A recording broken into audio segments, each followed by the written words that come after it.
Allohim bozorchilarning barakotli, xayrli qilgin, topilgan daromadlarini xursandchiliklarga, o'zingni uyingga nasib qilgin, ibodatlarga Parvardigorim. Amin inshaalloh. Yaxshidan bog' qoladi deyiladi.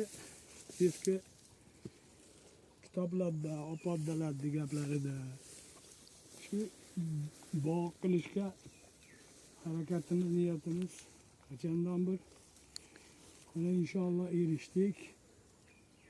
Juda ko'p bo'lmasa ham ozrog'iga hozircha 600 dan ko'proq shaptalimiz bor. Shaptalani birinchi, ikkinchi navlari pishdi. Mana uzib turibmiz, ko'rib turibsizlar. Xohlovchilar bo'lsa bozorga chiqmagan holatdagi narsa bemalol olib ketishi mumkin bo'ladi.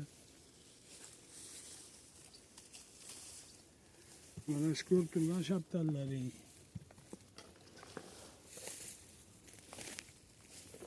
Endi bu shaptallarni yoshi 5-6 yosh bo'ldi. Kichkinalarniki ozroq. Endi yaxshi odam bo'lolmayapti shekilli, bog'imizni 1000 shaptaliga chiqara olmayapmiz endi. Inshaalloh chiqib qoladi.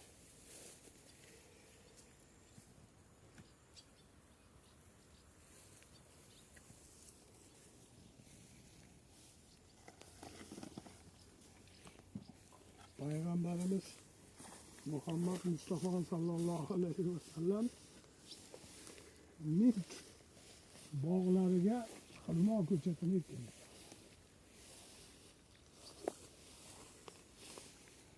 Shu mintda ikki tupi ko'klamay qolgan ekan. Surishtirganlarida uni atroflaridagi insonlardan bir kishi bu kishidan beri ekkan bo'lgan ekan. Shuning uchun sahoba ikromlariga o'sha zamonni podshosi 1000 bog' shu cho'lga bog' bersang, shu senga qulni bog'da evaziga almashtiraman degan ekan.